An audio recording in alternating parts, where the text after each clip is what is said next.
you've got responsibilities on the farm and stuff too, and your background will support you on that, but it's entirely different when you're living day to day with a group of guys working on multi-million-dollar airplanes on a house that's floating in the middle of the ocean. When he told me that he was going to send me to the flight deck, I was a little hesitant because it can be a hazardous place. Yeah. It is a hazardous I was holding place. that comment for a while because I've heard that that's like the most hazardous. Lieutenant Commander Alvarez was giving me his enlistment spiel and telling me how valuable I was to the Navy and what were they going to do without me. And I said, "Sir, I am one grain of sand on a never-ending Navy beach." And he said, "Well, I guess this talk is done." He knew you were serious. Yeah. And the ship rolled just about the same time that A7 was turning out into the center of the deck. And I was moving behind it toward one of our aircraft. Well, he spun out there in the middle of the deck, and the ship rolled, and he came up on the power, and I happened to be behind him. I was quite a ways behind him, but he came up on the power pretty good, and it blew me over, and I started rolling down the flight deck. Oh, man. And I wasn't in any danger of going over the edge or anything, but there's plenty of other dangers on the flight deck, too. Yeah. Well, we've semi-punished you enough emotionally here. I couldn't think of a different word to use, but you did very well. You did very well holding together on those, and because we all know what family means.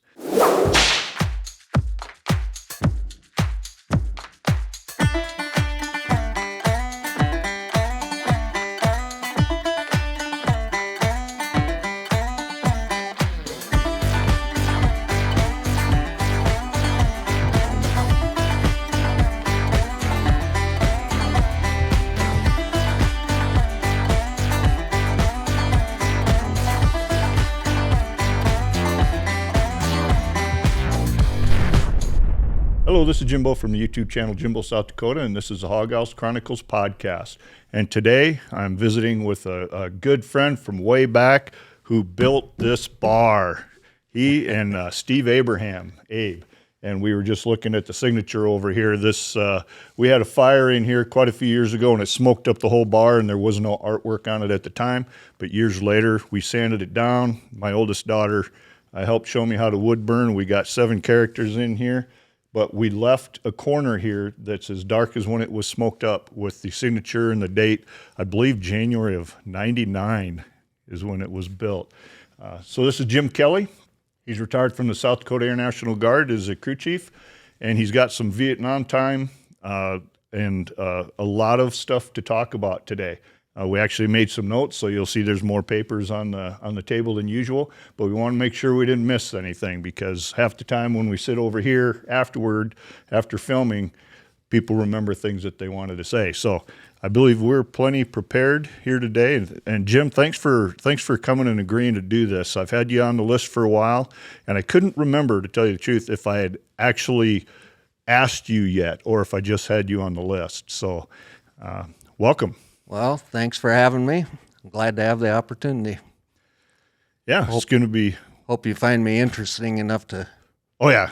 I know you well enough to know that the interesting stuff is there already. So we're going to record this, and like I said, it's for your family and your friends and whoever else would like to watch. So we're going to go ahead and start off, and like I usually say, we tend to go chronologic, but if you have a memory come, you can hop forward, hop back, whatever. That's Sure. No problem at all. So let's just start with where you grew up and how you grew up, whatever you want to say about family. Well, I grew up, I think, near where you grew up. You were Elk Point, right? Yeah. Yeah, well, I grew up on a farm outside of Westfield. Westfield, okay. It was about 6 miles outside of Westfield in the hills. Mm-hmm. And grew up in a big family. There was 8 boys and 3 girls and my parents. So there's a bunch of us on the farm, and I was number 7, I guess you'd say. Is that where the roller skating rink was next to the river? That's River Sioux. River Sioux, right across the river. Right across the river from Westfield. Oh, okay, yeah. Almost spitting distance. Spent a little time there in days gone by. Right. And there again, you know the Tenninger boys. Yeah. Yep. Well, so did I. we were running there at River Sioux at about the same time. Bob and Tom especially. But, yeah, we interviewed Larry. Did a part 1 and 2 early on. So Yep. yeah, Yep. heck of a guy. Good we family. had some good times at River Sioux. Yeah. Did you have any other family members that served in the military? Yeah, there was. I had one brother in the Army, 2 in the Navy before me, and 1 in the Air Force.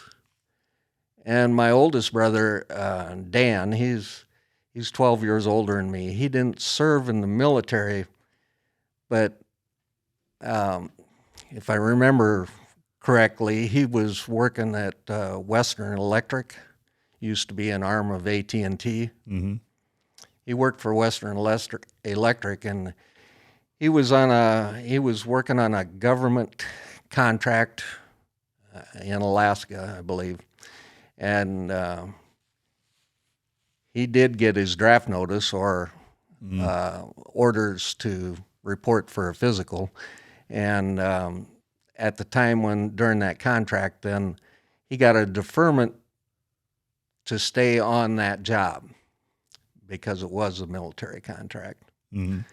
And so the agreement was you give us X number of years here, and then your commitment is fulfilled. So he did that. But there was 5 of us in the active duty. Yeah. How about parents, grandparents that you know of? My my parents weren't in the military. My dad was kind of in between years. He was born in 1908, so he was too young for World War I. And when World War II came around, then he was working at I think it was called American Serum Plant in Sioux City. And one of their functions was they were making cholera vaccine. And so his job there was deemed critical and that he was doing. So they didn't draft him or he didn't join the military. So those are 2 illustrations of ways to serve other than being directly in the military, which right. is pretty cool. Right. And then when he left there, he went to farming. So, yeah. So what were some of your hobbies when you were growing up? Oh, me and my brothers, we just about explored every inch of that farm that there was to explore when we weren't working on farm, you know. We had a creek that ran through the farm property that we found arrowheads and pottery and things like that. And it was just, we did a lot of that type of exploration around the farm, you know. And when you got that many brothers and sisters, you know, you find stuff to entertain yourself. Right. I mean, wintertime we would be out in the fields and stuff, sledding and digging caves in the snow, probably things that weren't very safe to do, but we did them anyway. You know, making igloos, and we dug tunnels and all kinds of stuff, you know. Now the Sioux River is known for flooding. Were you guys like in flood danger or with that creek bed running through your place? Or? No, we didn't have any flooding at our place. Although at Westfield, along the Westfield Creek and the Sioux River, and when I was growing up, they went out of their banks almost every year. Yeah, that's not the way it is now, but they went out of their banks almost every year. And as a matter of fact, I think it was 69, I believe, when got all the senior kids out of class, might have been the seniors and juniors in high school, to sandbag along the Westfield Creek to keep the main street from flooding, Did that work? Yeah, it did. Amazingly enough, they also had some bulldozers and stuff, that they increased the levee size and stuff. Mm-hmm. Yeah, I've got some friends that had land by the Sioux River near El Point area, and we used to go out there exploring all the time too. Just spent a ton of time down there. But they had a pretty sizable levee along there at that time, yeah, which was pretty cool. Just exploring out there. Yeah, it happened every year almost. As I recall growing up, it seemed like it did anyway. There was a lot of flooding, and then there was always somebody that got trapped in the waters, and especially seemed like between Westfield and Sioux City, that there was always somebody that get washed away there. Mm-hmm. Yeah, it's nothing to mess with, the floodwaters. Yeah. So any other hobbies when you were younger? Oh, we used to do a little hunting, just through our own fields and through our neighbors' fields. It was one of those things where you grow up and you know all your neighbors personally and stuff. You weren't too worried about going to their house and asking permission. They'd just say, "Oh, that's one of the Kelley kids," that kind of stuff. So Sure. And you mentioned your family, big family, and your parents. And there is one hobby of yours that I'm aware of, which is poetry, and we're going to get into that a little deeper here. When did it come to you that you were a good poet and you wanted to write poetry? Well, I don't know that I'm a good poet, but as I've told many people many times, all of my poetry, they're all simple rhymes, really, But it has been, I guess it had always been easy for me to rhyme words, and to put them together in a semi-coherent manner. What age were you when you started realizing that's what you wanted to do? Well, I didn't really concentrate on it in school at all, unless it was a requirement, and then I just whip out some little rhyme, Mm-hmm. None of which that I kept or anything, but right. Well, simple rhyme is one thing you mentioned, but the words behind it, that's what matters. And that's what always caught us out at the Air Guard, because he would do a bunch of retirees. I don't know if sometimes you were asked or sometimes you just did it, but he would usually get up in the microphone there and read a pretty cool poem. And that's where we all found out about that talent. Yeah, I think the first, if it wasn't the first, it was one of the first that I wrote specifically for someone at the Air Guard.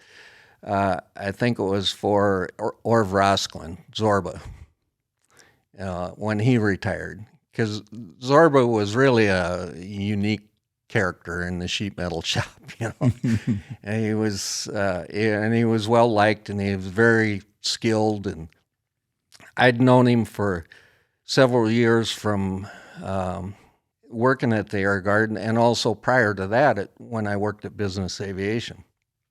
That's when I first met him. I'd made several connections through Business Aviation after I got out of the Navy. When I went to work there with Air Guard people, and I started writing that poem for Zorba. That was probably one of my first ones. And then people liked it, And when you have a real connection with people that you're working with, it's easy to write things down. Mm-hmm.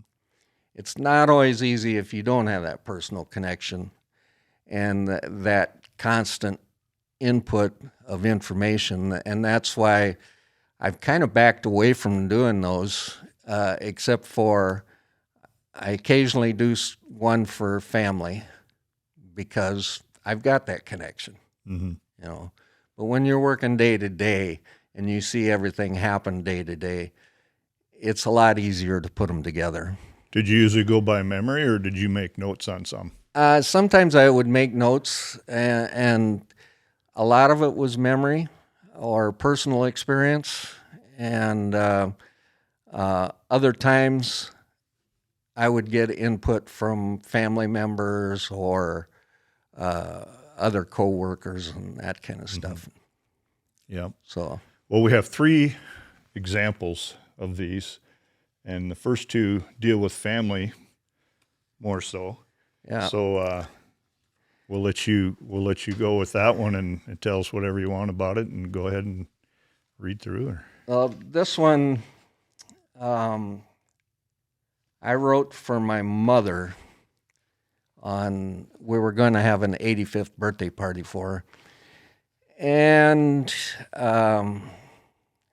I wanted to put something together for her, and it took me years after I'd left home to realize how influential and how important what I'd learned from my parents really was, you know, and probably didn't appreciate them enough over the years, you know. Like a lot of us. I wrote a couple of different poems about them, and this one specifically directed at my mom. My dad was, he was not an easy guy to work with. He wasn't a great instructor. Mm-hmm. Didn't have a lot of patience, but he knew so many things, and he taught us so much that I took for granted when I left home that, you know, I know these things, I know how to do these things. It took me years to realize that I know how to do them because of him. And my mechanical abilities or willingness to try things, a lot of that came from him. But at any rate, this one, one day I went to visit my mom in her apartment, and I was specifically going to gather information to write her something. And for whatever reason, I noticed one of these old dining room chairs, old wooden chair that we'd had for forever. And she still had it in the apartment there. And so I started talking with her about the history of that, where the chair came from, the dining room set. Said, well, if that chair could talk, you know. So this I called I'm Just an Old Chair. I've been in this family since 1913, and no one can count the things that I've seen. If I were alive, I'd have gray hair, but that's not the case, because I'm just an old chair. I first met your mother the spring of 16. She was a princess who'd grow to be a queen. I watched her grow up and create a new life. Then she met John and became a new wife. I was there when she first became a mother, and I was still there when she had the last brother. I have more stories than I can possibly share. I'll try my best, but I'm just an old chair. My brother chairs and our mother table stayed on Hoffman's farm as long as able. We were happy there and life was fine. Then we moved to Westfield in '49. Over the years, the family size grew. 8 boys and 3 girls was quite a crew. I remember when I was the barber chair and how the boys squealed when she cut their hair. To make them sit straight was really a hurdle. Sit up, hold still, Don't act like a turtle. What a relief it was when it came to a stop. Here's some money, she said. Go to Jim's barber shop. I've witnessed some fights that were like no other.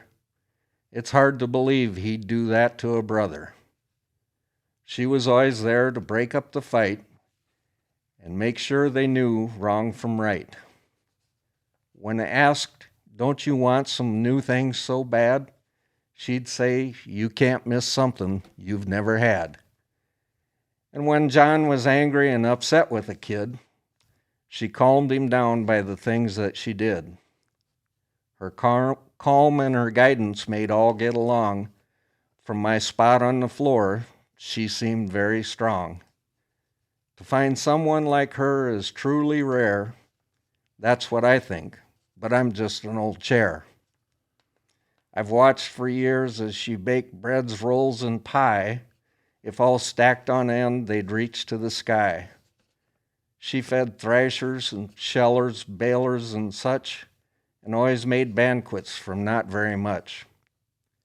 She's seen drought and floods and fire and war, crop failure, sickness, and troubles galore. But all of those things are balanced in life with the many good times as a mother and wife. We're retired now and moved to town. She's still active. You can't keep her down. I wouldn't trade those days to be anywhere. These are my thoughts, but I'm just an old chair. Very nice. I appreciate you bringing those and reading through them as well. Yeah. So approximately what year did you write that one, you think? That one was 01. June 30th of 01, I wrote that. Yeah, because when we were talking over here, you showed me that one, and you said in particular you remember me. I must have come up to you and said something because you said that was that one really hit me in particular reading that, and I got on full time in '92, so I knew you pretty good by then. By the time you wrote that one, so yeah, very nice, very cool. There's one more here.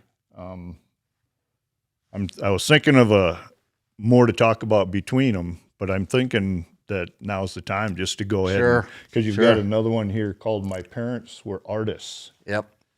And so I think we're just going to roll right into that one if you're good with that. I'll give it a go. Yep. Sometimes my own writing gets to me, I guess. And that's fine. You just take a little pause if you need to. No big deal. Like I said a few minutes earlier, it's a reflection on how much I learned from my parents and just what kind of parents they were. And that it took me a lot of years to realize how good they were at what they did. And they didn't always have a lot to work with, so and we weren't always the easiest crew. And you can keep in mind here, too, that, if maybe more people in your family as generations go by, hopefully like your grandkids, great-grandkids, whoever, might get a chance to see this. So you're also educating at the same time of their ancestors. So it's really cool. This one is called "My Parents Were Artists." And I wrote this one in December of 03, it looks like. My parents were artists. I doubt that you've heard, but not in the simplest form of the word.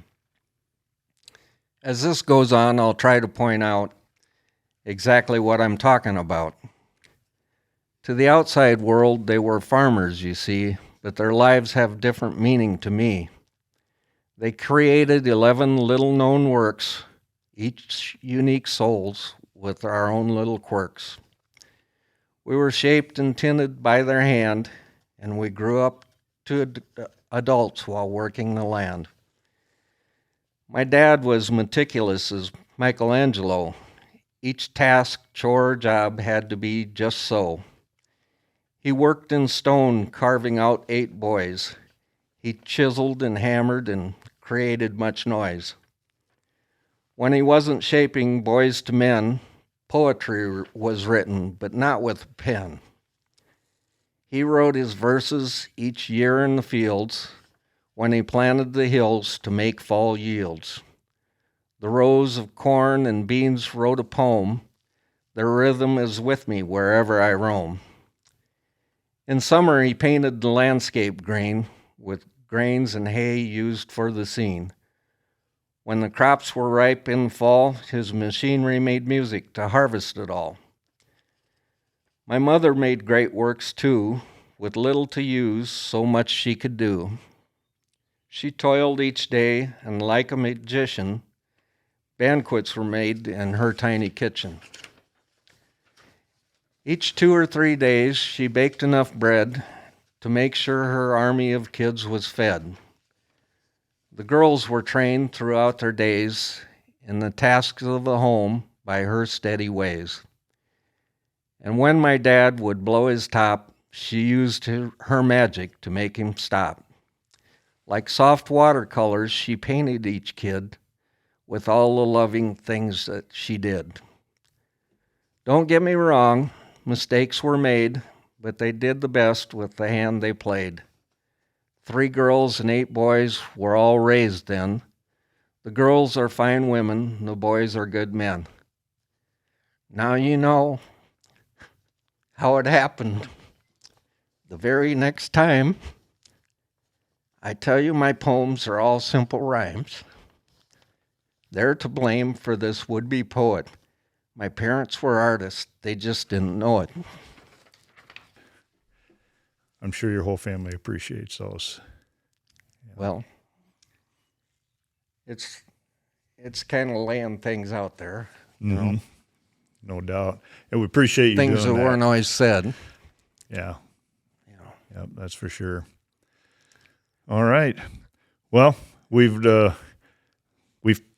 semi-punished you enough emotionally here. I couldn't think of a different word to use, but you did very well. You did very well holding together on those, and because we all know what family means. So appreciate you doing that. So we will move into you getting toward the end of this family and being at home and leaving home. Yeah. So let's go into how that went when you left, the military story of getting in that. Well, I was involved in the lottery system for the draft, so as it turned out, my number came up number 32, and I was about to turn 19. My birthday's late in the year, so I came along a little later, but I knew that I was going to be drafted. There wasn't much question about that. That was 1970, and I talked it over with my dad. He had a little input on it. At the time, he said he would rather see me in the Air Force or the Navy than the Army or the Marines. Mm-hmm. And so I went to Sioux City to see the recruiters. My intention at the time was to go to the Air Force. I already had, my brother Tim was already in the Air Force. My 2 brothers that were in the Navy and my brother that were in the Army, they had completed their time. They were done. So, but I intended to go into the Air Force. And when I got to the recruiter's office, he was gone. And the Marine recruiter said, he's out to lunch. He'll be back in a little while. Come and sit in my office. So I went in his office and sat down. And, you know, he's kind of gradually working into his pitch. And Navy recruiter comes walking by and he says, you don't want to talk to this guy. Come down here in my office. So I moved over to the Navy recruiter's office, and he started talking to me about different possibilities there. And he was what they call black shoe Navy.